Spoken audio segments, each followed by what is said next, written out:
We're brewing up the people's beer, so we're going to have full transparency. We're here with the start of the brew process. People have spoken. They want an amber. Are you surprised? We're doing the amber. Not really. I mean, I'm actually kind of excited by it because, you know, everyone's talking about IPAs for, you know, what people are drinking craft-wise, but ambers are just great. They're easy drinking. I've always called it my football beer. I think it's really appropriate, especially when it's going to be released in September, to have something of this ilk. Right. Yeah, I think that too. I think it's one of the most overlooked beers, but yet when people and it really did very well. I mean, you beat out an IPA. So so what is it that makes the amber amber? Is it right here?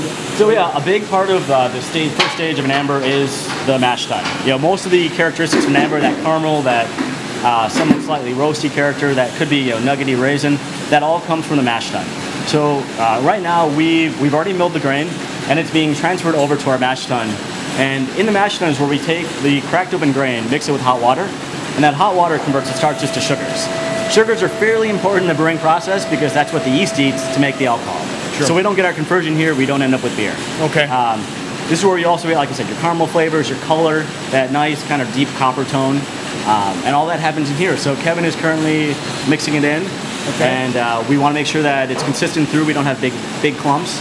Okay. As you can see, it's a very manual process for us still. We don't have a lot of automation, so you get your arms in there, and you know, oftentimes, you know, when our arms aren't burning enough when they're in there, we look down, we look at the temperature probe, realize it's too cold, we turn up the hot water if they're burning too much, and it's one of those things that it reminds me back to, you know, they used to make beer before they had thermometers, which to me is crazy because it used to be consistent beer from everything I read.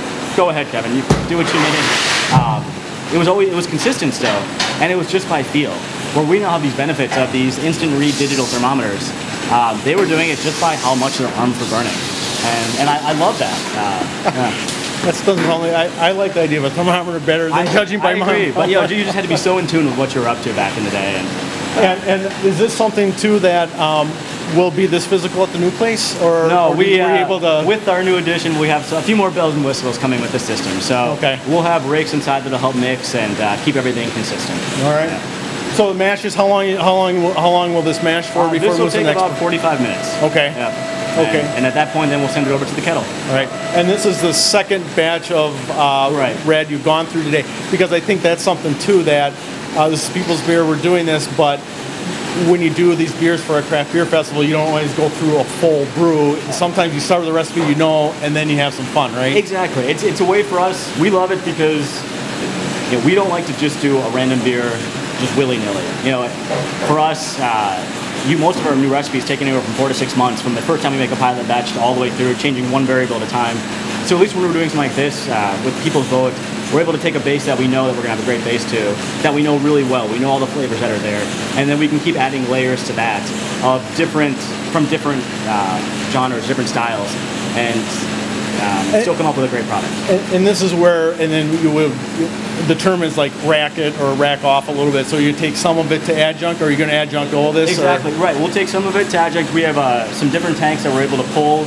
We'll end up pulling about 10 brewer barrels, so that's 300 gallons of this beer. We'll make that as a special day. 300 gallons translates into how many pints or cans or bottles or roughly-ish? Let's see. It would be...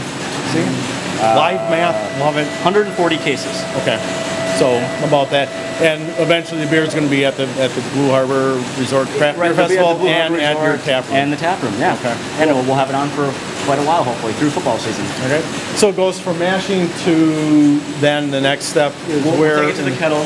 Oh, the kettle here. The kettle is where we boil it. It's where you kill everything to make sure the beer is very safe. We add our hops, which are a big component to all beer.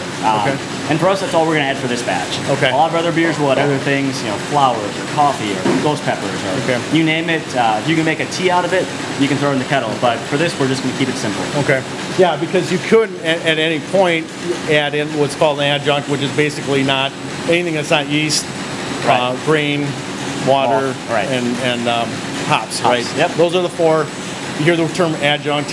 Right. It's something that's not those four things, and that can be added. That can be added pretty much anywhere in the process. More or less anywhere. You know, adding it at different steps is going to give a different product to it. You know, if you had fruit in the boil versus fruit after fermentation's done, you're going to get much brighter flavors coming out of post-fermentation, but you're going to kill everything in there. Yeah, we like playing around with different techniques. We had some coffee in the kettle, we had some coffee after fermentation.